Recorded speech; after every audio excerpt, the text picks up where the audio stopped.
boleh memuji dan memuliakan nama Tuhan di dalam gereja Samangan ini, dan kita patut mengucap berdoa Tuhan tidak akan membiarkan kami seperti itu. Sebelum kita akan mulai kebaktian pada sore ini dan mengusul saudara kita yang dalam perjalanan untuk ke tempat ini, kita akan pujikan Sujud di Atas.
pada saat ini kami coba serahkan ya Tuhan Yesus bagi anak-anak-Mu yang pada saat ini menjadi sakit. Kiranya Tuhan Yesus akan jamah mereka. Tuhan Yesus akan menyembuhkan melalui obat-obatan kami. Tuhan bagi hamba yang akan menyampaikan firman-Mu, Tuhan Yesus akan memberkati dia dan kami sebagai MC pemimpin sudah kami sebagai Tuhan sendiri. Tuhan doa kami yang masih menjadi depan-Mu, Tuhan Yesus akan memberkati dan menyembuhkan doa yang Tuhan sendiri. Dari nama Yesus berdoa.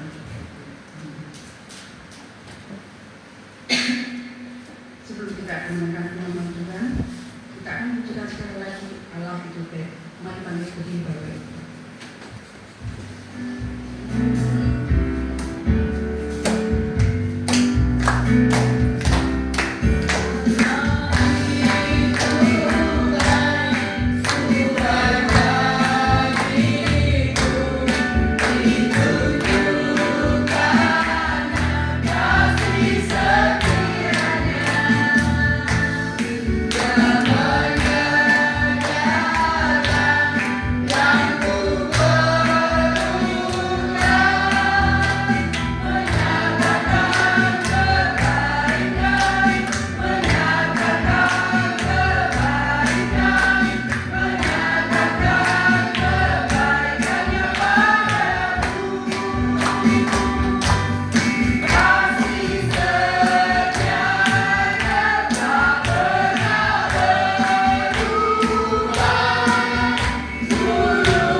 See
Kembali kami datang Tuhan dengan segala apa yang ada dalam kehidupan kami saat ini.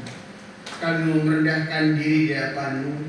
Kami mau percaya Roh Kudus telah bekerja dalam kehidupan kami yang mendatangkan kemenangan demi kemenangan dalam hidup kami.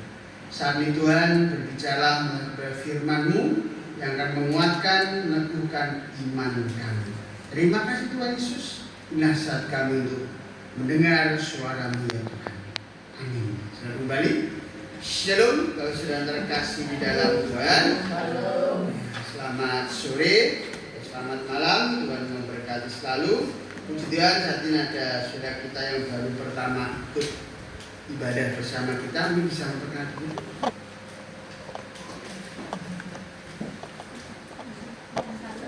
Shalom. Saya kakaknya dari Surabaya. Kebetulan datang jenguk kangen saudara. Tuhan semua saudara di sini sehat semua. Amin. Kenalan saya. Terima kasih untuk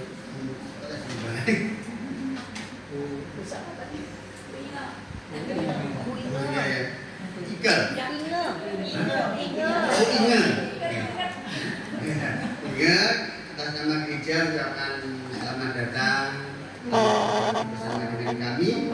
Kesehatan kita di dalam Kristus menyatukan kita bersama. Tuhan memberkati. Mari kita bersama, kita akan membuka di dalam Alkitab kita. Kita akan membuka dalam Mazmur 108. Mazmur 108 kita akan membaca bait yang pertama sampai yang ke-6.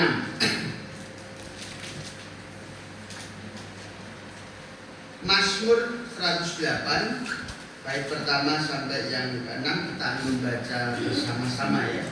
Kita baca bersama-sama. Syukur dan doa. 1, 2, 3. Nyanyian Mazmur Daud.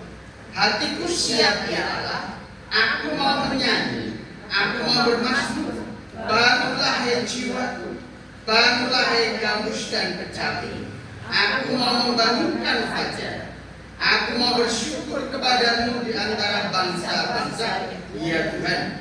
Dan aku mau bermazmur bagimu di antara suku-suku bangsa. Sebab kasih setiamu besar mengatasi langit, dan kesetiaanmu sampai ke awan-awan.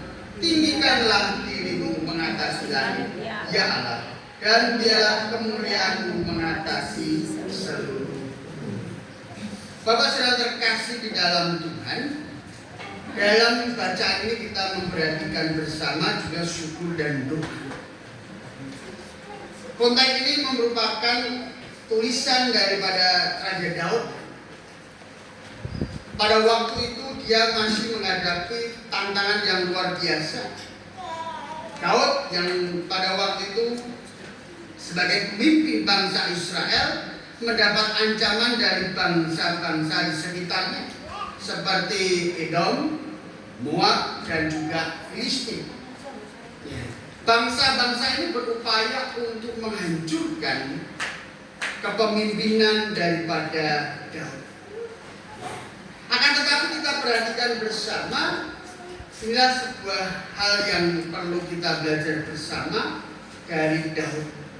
Hati yang teguh berdampak kepada kemenangan. Hati yang teguh berdampak kepada kemenangan. Masalah memang selalu ada dalam kehidupan kita.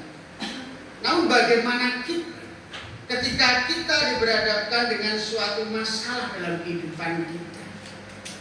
Pasti yang akan berbicara secara manusia adalah pikiran kita, lalu perasaan kita, mempengaruhi dari apa yang kita pikirkan, ditambah apa yang kita dengar dan apa yang kita lihat yang ada di sekeliling kita. Secara umum manusia akan memperhatikan demikian ketika dia diperhadapkan dengan suatu masalah. Tetapi di sini kita belajar daripada Daud, ketika masalah sedang berlangsung dalam kehidupannya, ketika dia melihat Moab, ketika dia melihat Edom, ketika dia melihat Filistin, maka yang muncul adalah amarah, emosi. Tetapi di sini kita melihat bersama luar biasa. Daud memberikan keteladanan bagi kita memiliki keteguhan hati. Dalam bait yang kedua dikatakan, hatiku siap ya Allah, hatiku siap, aku mau menyanyi dan aku mau bermazmur. Dalam menghadapi masalah peperangan yang dihadapi oleh bangsa Israel, Daud mengajarkan kepada bangsa itu, hatinya siap. Siap bukan untuk berperang, siap bukan untuk melawan Moab ataupun Edom dan Filistin, tetapi justru siap untuk menyanyi dan siap untuk bermazmur. Ini sebuah hal yang sangat kontradiktif. Ketika masalah terjadi, mesti hati kita apa? Terasa gundah. Hati kita terasa cemas. Hati kita dihantui dengan perkara-perkara yang mungkin kita sudah berpikir berangan-angan yang aneh-aneh. Tetapi justru disinilah kita belajar dari Daud bagaimana ketika ia menghadapi tekanan ini. Dikatakan kata siap dengan bahasa asli yaitu nakhom, yang artinya teguh, tidak tergeser sedikit pun secara prinsip. Kemudian kokoh yang artinya dia tetap berdiri dalam kebenaran firman dan mantap dalam menghadapi tantangan. Dia tetap berpandangan positif, dia tetap optimis dengan apa yang dihadapinya. Nah, di sini kita melihat bersama bahkan kata nakom ini merupakan tidak tergoyahkan. Nah, kata tidak tergoyahkan ini seringkali ada dalam diri kita. Mungkin kita wah, ya mantap lah, nggak apa-apa. Tapi ketika kata tergoyahkan, ini mau mengarahkan kepada sebuah yaitu dikumbang-ambingkan oleh angin. Ya, ketika apa itu pohon dikumbang-ambingkan oleh angin, dia akan mengikuti arah angin. Ya. Bergantung dari kekuatan pohon itu. Semakin tinggi pohon itu kekuatannya semakin tinggi. Nah, tetapi kita perhatikan bersama di sini, Daud menyatakan pengakuannya, aku siap, hatiku siap. hatiku tetap berakar kepada kepercayaan akan siapa Tuhan. Nah, ini yang menjadi bagian penting dalam kehidupan kita. Mazmur ini menyampaikan bagaimana ungkapan isi hati Daud. Ia dinyatakan bahwa ketika menghadapi masalah, Daud tidak dikuasai oleh ketakutan atau keadaan. Hatinya tetap kekeh bersama dengan Tuhan. Hatinya tetap bersih di hadapan Tuhan. Ia tidak membiarkan keadaan menentukan sikap hatinya. Ya, seringkali kan ketika kita menghadapi masalah, sikap hati kita diperhadapkan dengan lingkungan sekitar kita. Kita belajar dari Ayub. Ya, Ayub orang yang luar biasa. Tetapi ketika dia menghadapi tantangan hidup yang sedemikian rupa, semua hartanya, semua kesayangannya hilang. Teman-temannya berupaya mempengaruhi dirinya, memberikan yaitu pengaruh-pengaruh. Bahkan istrinya sendiri yang harusnya memberikan penolong dalam dirinya, menguatkan, Ayub itu mengatakan suruh mencoba untuk menjadi Tuhan. Memang seringkali kita diberhadapkan dengan demikian. Kita kokoh, kita kuat, kita teguh, tapi kata tidak tergoyahkan juga seringkali ya dihembuskan angin sepoi-sepoi. Ya. Ketika angin sepoi-sepoi itu muncul dalam kehidupan kita dengan pengaruh yang ada, membawa kita terlena dan pada akhirnya Daud tetap bersikukuh. Apa dia katakan dalam Amsal pasal 4 ayat 23? Kita perhatikan Amsal pasal 4 23, jagalah hatimu dengan segala kewaspadaan, karena disitulah terpancar kehidupan. Amsal selalu menyampaikan kepada kita bersama menjaga hati kita dengan segala kewaspadaan. Kata kewaspadaan mengarahkan bagaimana kita siap sigap dalam setiap keadaan. Tidak mudah tergoyahkan. Karena hati kita akan memancarkan kehidupan kalau kita melakukan dengan benar. Karena hati kita akan memancarkan penderitaan ketika hati kita mulai berubah dari apa yang sesungguhnya.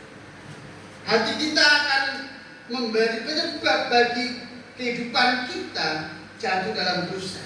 Ketika hati kita tidak dapat kita jaga dengan keinginan-keinginan, si jahat berupaya mempengaruhi kehidupan kita. Gambarkan seperti singa yang mengaum-ngaum, siap untuk menerkam siapa saja yang terlena, siapa saja yang tidak siap menghadapi. Tapi sudah terkasih di dalam Tuhan, Daud berupaya membangun hati yang teguh. Hatinya tetap kokoh, tetap kuat dan tidak tergoyahkan. Walaupun dia melihat, walaupun dia juga merasakan bahwa kemenangan terhadap ketiga bangsa ini belum terlaksana. Masih dalam terus pengaruh-pengaruh mereka. Belum ada kemenangan yang terjadi dalam kehidupan bangsa. Tetapi hati Daud tetap. Dan kita melihat bersama keteguhan hati Daud. Kita lihat di dalam bait yang pertama sampai yang kedua, ya. Nyanyian Mazmur Daud. Hatiku siap ya Allah, hatiku mau menyanyi, aku mau bermazmur. Bangunlah hai jiwa. Ya, bangunlah hai jiwa. Artinya dia ingin membangkitkan hasrat dalam hatinya dalam menghadapi setiap tantangan dengan memuji Tuhan. Nyanyian Mazmur sebagai ungkapan pujian hati kepada Tuhan. Hati yang teguh memuji Tuhan menjadi fondasi yang membangun iman dan kekokohan hati daripada Daud yang tak tergoyahkan. Dari sikap inilah memampukan Daud untuk terus bisa bersyukur. Amin. Dengan kondisi inilah, walaupun masih dalam tekanan, walaupun masih dalam bisa bersyukur kepada Tuhan. Rasa syukur dinyatakan melalui puji-pujian. Amsal pun juga menyampaikan hati yang gembira adalah obat. Hati yang gembira adalah obat, semangat yang patah mengeringkan. Nah, yang artinya memang itu sebuah kenyataan. Amsal menyampaikan hikmatnya kepada kita semua karena itu memang sebuah kenyataan bahwa hati yang gembira menjadikan obat. Walaupun persoalan terjadi ketika kita mampu memuji Tuhan, hadirat Tuhan ada dalam kehidupan kita. Dengan memuji Tuhan kita membawa hadirat Tuhan dalam setiap aspek kehidupan kita yang membawa kelegaan. Nah ini, membawa hadirat Tuhan dalam hidup kita. Hadirat Tuhan itu betul apa? Seringkali kita menjadi orang Kristen sulit untuk bisa merasakan hadirat Tuhan karena hati kita belum tertata. Hadirat Tuhan bagaimana penyataan Tuhan, karya Tuhan yang ada dalam kehidupan kita terus dinyatakan. Menyatakan kehadiran Tuhan di dalam hidup kita dalam setiap persoalan, bahkan nyawa pun yang menjadi titik akhir hidup kita. Disitulah Tuhan masih ada bersama dengan kita. Bagaimana kita mampu merespon setiap karya Tuhan di dalam kehidupan. Dunia mengajarkan kepada kita bahwa akulah yang mampu melakukannya. Tetapi Tuhan mengajarkan hadirat Tuhanlah yang berkarya dalam setiap kehidupan kita, yang memampukan kita untuk bersyukur, yang memampukan kita untuk bisa merasakan damai sejahtera, yang memampukan kita bisa memiliki kuasa Tuhan bekerja secara nyata dalam kehidupan kita. Bisa merasakan kuasa Tuhan bekerja. Kalau sudah terkasih dalam Tuhan, kemarin kami sesungguhnya nggak mau pulang. Karena nggak pulang, Pak. Ternyata ponakan datang ke sini, kemudian nanti pulang Senin saja, biar enak di Senin ya. Kita tahu pagi saya ternyata sudah diterima untuk ikut katekisasi. Om, saya mau pulang. Udah, kalau pulang Sabtu, kemrungsung ya Jumat pulang.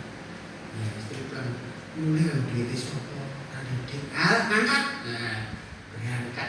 Ya, rupa-rupanya kita berangkat, saya belum pokoknya aji nikah. Karena saya udah tahu di HP saya itu ada uang 150. Saya berpikir saya itu masih punya uang 50.000 dan 1.001 2001 di HP saya. Tapi kok tadi pada saat itu berarti ini ada uang dulu. Pakai aja lah. Ya, perjalanan Semarang Sragen kan PP buat 200.000. Terus sanggup mangan rumah, nggak jajan, nggak mampir. Tapi saya optimis. Tahu pada telepon. Ada telepon teman teleponnya ngobrol-ngobrol. Yes, dia pinjam bur. Ya, udah, tak bawa kemana? Udah, mau balik Sragen. Aku main. Dia mau pulang Solo. Ya udah ikut dia yang bensin. Haleluya, dapat uang bensin gratis. Ya, luar biasa. Saya juga puji Tuhan dapat uang gratis. Tahu-tahu pulang ke sini, tahu adik saya nyaman, Mas, nggak usah, langsung jangan bareng. Udah, kadang-kadang dia sudah punya suami. Dulu kan kalau sendirian mesti saya kasih ya, karena dia sekarang sudah punya suami, Mas itu bensin Mas. Aku aja dulu kalau kamu bensin, puji Tuhan dapat 200, bisa pulang lagi lah. Karya Tuhan yang luar biasa, sepele kadang saya melihat, pokoknya optimis. Ya. Seringkali itu yang terjadi. Apa yang kita pikirkan seringkali berbeda ketika hati kita melekat kepada Tuhan. Nah inilah yang menjadi bagian daripada Daud. Dia memuji Tuhan, hatinya penuh dengan pujian dan aliran hadirat Tuhan nyata. Damai sejahtera dan juga kelimpahan berkat dinyatakan dalam kehidupan Daud. Kalau kita mau belajar dari kitab Habakuk, ya, di mana dalam Habakuk pasal 3 ayat yang ke-17-18, sekalipun pohon ara tidak berbunga, namun aku bersorak-sorai di dalam Tuhan. Walaupun mungkin persoalan hidup kita belum selesai, walaupun mungkin apa yang kita harapkan belum terwujud, Habakuk mengatakan apa? Aku tetap bersorak-sorai memuji. Seringkali juga ada tema pujian membawa berkat. Memang betul. Ketika kita memuji Tuhan, hal yang pertama kita ada rasa berbeda. Hati kita akan terangkat dengan puji-pujian itu. Kita menyanyikan lagu-lagu duniawi aja, kita ada rasa senang. Ya, perasaan kita berbeda. Apalagi lagu yang kita nyanyikan, naikkan adalah pujian penyembahan kepada Tuhan. Ya. Kalau kita menyanyikan lagu-lagu dangdut, atau lagu pop, atau pop rock, kita bisa merasakan ada suasana dalam gejolak. Tapi gejolak itu berbeda ketika kita merasakan bagaimana pujian rohani yang kita angkat kepada Tuhan. Ya. Walaupun mungkin tidak setenar lagu-lagu dunia, tetapi membawa alunan-alunan dari apa yang kita pujikan di hadapan Tuhan akan berdampak kepada kita akan janji penyertaan Tuhan. Ketika kita mau memuji Tuhan, Tuhan pun akan mendengarkan suara kita. Dan Tuhan tahu apa yang sesungguhnya kita harapkan dari pujian itu. Oleh karena itu, Paulus pun menguatkan jemaat di Filipi. Ketika mereka menghadapi tekanan juga dari orang-orang sekitarnya, keadaan zaman, kondisi lingkungan yang berat, Paulus menyampaikan bersukacitalah senantiasa dalam Tuhan. Bersukacitalah senantiasa di dalam Tuhan. Dalam kondisi menderita, dalam kondisi menghadapi persoalan, dalam menghadapi tekanan, tapi dikatakan bersukacita, diperintahkan bersukacita, tapi dalam Tuhan. Bukan bersukacita karena kekuatanmu, bukan bersukacita karena kemegahan, bukan bersukacita karena apa yang ada dalam diri kita, tetapi dalam Tuhan yang pada akhirnya akan memberikan. Sehingga jemaat di Filipi pun semangat, walaupun tantangan dia tetap memberitakan akan kasih Tuhan. Nah inilah kalau sudah terkasih dalam Tuhan, hati yang teguh akan mampu memuji Tuhan dengan berkat dan kemuliaan.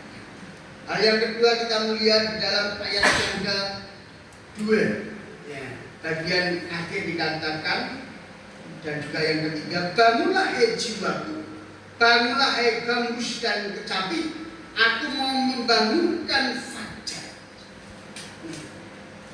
Dikatakan bahwa hati yang teguh yang dimiliki oleh Daud berdampak kepada kerinduan yang dalam terhadap Tuhan.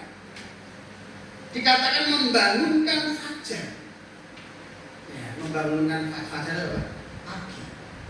Ada membangunkan pagi. Ya sesungguhnya pagi yang membangunkan kita lebih saja. Oh wis isu kamu ya. Ayo sudah pagi ya bangun. Tetapi di sini berbeda. Dikatakan Daud mau membangunkan fajar. Yang artinya Daud ingin mendahului kehidupannya ya terlebih dahulu. Sebelum fajar, kata dia sudah bangun. Bangun bukan untuk sesuatu yang lahiriah, tetapi bangun untuk mengambil inisiatif mencari Tuhan. Pagi-pagi benar, Tuhan Yesus datang kepada Bapa di surga yang mengambil waktu pagi-pagi benar untuk menyembah kepada Tuhan. Membangunkan fajar, dia berupaya untuk mengekang dirinya mencari Tuhan lebih awal. Orang yang hidup dengan Tuhan tidak lalai dalam mengambil inisiatif mencari Tuhan. Pencarian Tuhan. Ya kalau orang Jawa, ojo tangine jos awan-awan, kalau rezekinya nukul pitik. Ada ya, jangan bangun siang-siang nanti rezekinya di gondol ayam ya. Nah itu sesungguhnya untuk memberikan semangat, ayo bangun pagi kerja, ya semangat melakukan segala sesuatu ya, supaya ya. Tetapi di sini diminta untuk mengambil step mencari Tuhan, bangun pagi-pagi mencari Tuhan. Memang lebih enak tiap pagi itu bangun. Ya. Saya memang sudah menjadi kebiasaan ya, ingin jadi tidur, tapi jam-jam segitu ya nggak bisa tidur, ya sudah. Ya, merenungkan akan kebenaran firman Tuhan. Ya berada yang kemarin, wis mesti renungan. Ya daripada nanti lupa ya. Ya, karena sudah dibaca, terus saya sudah kemarin itu sudah tak baca, mau tak kirim ke grup, hanya gandul terus, ya gandul di grup itu tapi belum terkirim. Nanti telepon dulu ya, oh sudah ini tinggal tak pencet lagi, oh tadi sudah tak masuknya tapi belum terkirim. Saya sudah baca jam 1:30 tadi, ya, tapi kok belum terkirim sampai hampir jam 5. Nah, Bapak sudah terkasih membangunkan fajar bagaimana kita mengendalikan diri kita untuk bisa mengatur apa yang terjadi dalam kehidupan kita, tetap mengandalkan akan Tuhan. Ya, respon hati kita. Ya, bagaimana kita mencari Tuhan. Pola pikir kita, mindset kita ubah. Supaya kita tidak mencari kepentingan kita sendiri, supaya kita tidak memikirkan perkara-perkara dunia, pikirkanlah perkara-perkara surgawi, maka Tuhan akan menambahkan apa yang kurang dalam hidup. Ketika kita memikirkan perkara-perkara yang di atas, perkara-perkara yang di hadapan Tuhan, mendahulukan Tuhan dalam hidup kita, Tuhan itu tahu apa yang kita butuhkan. Dan Tuhan pasti memberikan yang terbaik dalam kehidupan kita. Sehingga melalui hal ini, pemazmur ini, bagaimana hidupnya selalu mengawali dengan berdoa kepada Tuhan dan mendengarkan suara Tuhan, supaya hidupnya tetap teguh di dalam kasih-Nya. Apa yang terkasih di dalam Tuhan? Kenapa Daud melakukan hal ini? Berani membangunkan fajar. Karena dikatakan, aku mau bersyukur kepadamu di antara bangsa-bangsa ya Tuhan. Aku mau bermazmur bagimu di antara suku-suku bangsa. Ada dua yang dilakukan. Kalau tujuannya apa? Aku mau bersyukur kepadamu di antara bangsa-bangsa. Supaya bangsa-bangsa melihat akan kasih Tuhan. Suku-suku mengarah pada yang kecil, besar, kecil. Yang artinya seluruh aspek kehidupan manusia bisa mengenal Tuhan. Oleh kenapa hal itu dilakukan? Karena dalam ayat 5 dikatakan, sebab kasih setiamu besar mengatasi langit dan kesetiamu sampai ke awan-awan. Ini yang menjadi dasar utama, landasan utama bagi Daud untuk bisa menyaksikan kepada bangsa-bangsa ataupun kepada suku-suku, karena karya Tuhan nyata dalam kehidupan, yang mau menjadi saksi melalui perkataan, melalui perbuatan, melalui tindakan-tindakan dalam hidupnya, sehingga dia bisa menyatakan itu kepada banyak orang. Karena kasih Tuhan mengatasi apa yang ada dalam hidup dan mengatasi langit. Maka terlebih lagi dirinya tidak lebih dari langit, tetapi Tuhan memberikan yang mengatasi langit. Skala kasih Tuhan, Daud mengingat dirinya sendiri bahwa kasih Tuhan lebih besar dari masalah apa yang ada dalam hidupnya. Daud juga menyadari kesetiaan Tuhan tidak terbatas. Setia Tuhan sampai ke awan-awan. Karena sampai ke awan tingkat ke-7 gimana. Tapi kesetiaan Tuhan tidak ada batasnya. Siapa yang membatasi kesetiaan Tuhan? Adalah kita sendiri. Kesetiaan Tuhan tidak pernah terbatas oleh apapun, siapapun, keadaan, dan bagaimana. Tetapi justru kita yang berupaya membatasi kesetiaan Tuhan untuk kita. Dengan dengan kita tidak mau percaya kepada Tuhan, dengan kita mengunggulkan, mengagungkan ego kita, kesombongan kita, sehingga kasih Tuhan tidak terasa dalam hidup kita. Dan tujuan daripada Daud ini agar kemuliaan dikenal di antara bangsa-bangsa, pujian kita memiliki dampak bagi pemberitaan kasih Tuhan. Kalau kita perhatikan di dalam bait yang berikutnya, kita lihat di dalam 9 ya, 9 sampai 10. Gilead punyaku, Manase punyaku, Efraim ialah pelindung kepalaku, Yehuda ialah tongkat kerajaanku. Moab ialah tempat pembasuhanku kepada Edom. Aku melemparkan kasutku dan karena Filistia aku bersorak-sorai. Artinya di situ kemenangan. Orang Moab, orang Edom, orang Filistia terkalahkan. Dari keteguhan hati Daud berdampak kepada kemenangan. Karena apa yang dia perbuat bukan untuk dirinya, tetapi untuk Tuhan. Dan Tuhan bekerja untuk dirinya di luar kemampuan. Demikian juga Bapak Saudara terkasih di dalam Tuhan. Marilah kita sekarang membangun hidup kita.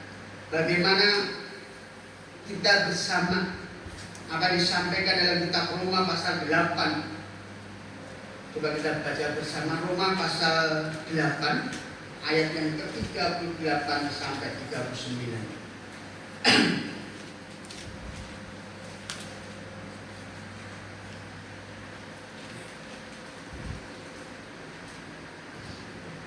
Mulai 37 ya. Nah.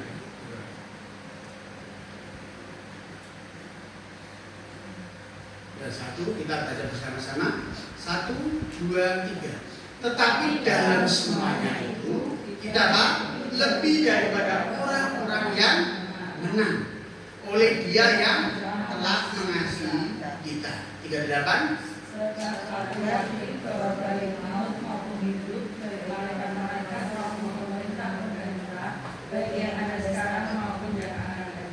Tiga 9. Atau kuasa-kuasa yang di atas maupun yang di bawah, ataupun sesuatu makhluk lain yang penting tidak akan memisahkan kita dari kasih Allah yang ada dalam Kristus. Nah inilah ya bagaimana karya yang dinyatakan Tuhan dalam kehidupan kita tidak yang dapat memisahkan kita dari kasihnya, dari kemenangan demi kemenangan Tuhan berikan ketika kita tetap teguh di dalam Tuhan. Mari kita berdoa. Terima kasih ya Tuhan, kami terus pegang janji yang Tuhan nyatakan dalam kehidupan kami. Hati kami siap ketika kami menghadapi segala tantangan untuk tetap teguh di dalam Tuhan dan melakukan yang benar di hadapan Tuhan. Kemenangan demi kemenangan akan Tuhan berikan kepada kami dan karya-Mu selalu memberikan kepada kami kekuatan yang baru, penghadapan dan kemenangan dalam segala perkara. Terima kasih ya Tuhan, biarlah kebenaran firman-Mu meneguhkan kami, walaupun berat tantangan yang harus kami hadapi, walaupun berat mungkin masalah yang saat ini kami hadapi, kami punya Tuhan yang mengatasi langit dan bumi. Kami punya Tuhan yang melampaui awan-awan, yang siap untuk menolong, menguatkan hidup kami.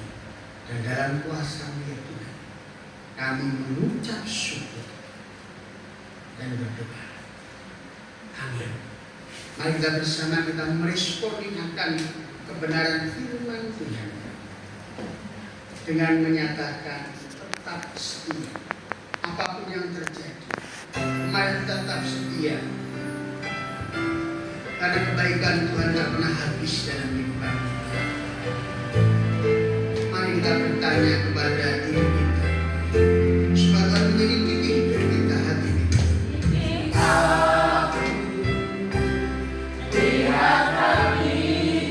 Mari kita tanya Bapak Saudara.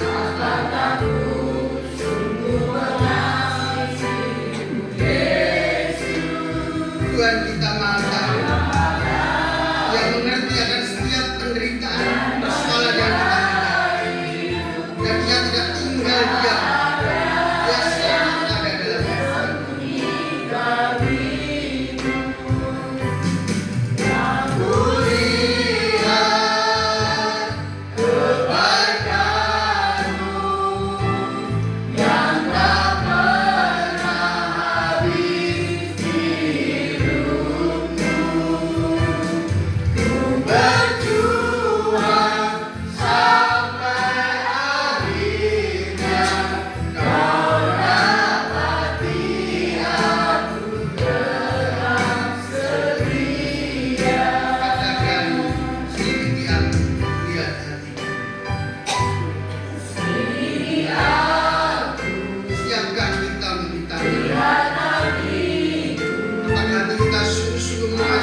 kita memberikan yang terbaik pada Tuhan melalui persembahan persembahan kita, sambil kita menaikkan pujian Hitunglah Berkat-Mu. Untuk itu saya minta Mas Ibu akan menolong dalam menjalankan persembahan.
Kami bersyukur atas berkat dan pernyataan-Mu pada ibadah sore hari ini Tuhan. Saat ini kami membawa sebagian kecil dari rezeki yang telah Engkau anugerahkan sebagai bahan syukur kami. Kiranya Tuhan berkenan menerima dan memberkati persembahan ini agar dapat berguna bagi pelayanan dan kemuliaan nama-Mu Tuhan. Di dalam nama Tuhan Yesus kami berdoa dan ucap syukur. Amin. Sebelum kita akan mengibadah kita, warta gereja yang pertama atas setiap penyertaan Tuhan di dalam ibadah kita malam ini. Terima kasih ya Tuhan, kuasa-Mu yang luar biasa menyertai dalam perjalanan pelayanan kami hari ini dan juga ibadah kami. Kami menyadari banyak kekurangan, ketidakmampuan kami dalam menyembah Tuhan. Tetapi hati kami Tuhan datang dengan keteguhan hati sama seperti Daud, mau memuji Tuhan dan memuliakan Engkau dalam segala keadaan. Apapun yang terjadi, kami tetap percaya akan kasih setia-Mu yang tak pernah berkesudahan. Ialah itu mewarnai dalam kehidupan kami sehari lebih hari. Apapun yang kami hadapi, kami tetap bersyukur, kami tetap memuji Tuhan dan mengakui akan kekuatan-Mu, kasih-Mu yang tak pernah berkesudahan. Dan saat ini ya Tuhan, kami akan pulang ke rumah kami masing-masing dan menjalankan kehidupan kami. Ialah penyertaan Tuhan Yesus, kasih karunia Tuhan, kasih Allah Bapa di surga, dan karya Roh Kudus yang selalu menyertai, membimbing kehidupan kami, mengingatkan kami akan kebenaran firman-Mu. Kiranya tetap tinggal dan tetap berkarya dalam hati kami. Dan saat ini Bapak Saudara sekalian terkasih dalam Tuhan, kiranya damai sejahtera Tuhan meliputi setiap hati pikiran Bapak Saudara sekalian, pulang dengan sukacita surgawi sekarang sampai selama-lamanya. Tuhan Yesus memberkati selalu. Kita berikan pujian Yesus.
berdoa secara khusus untuk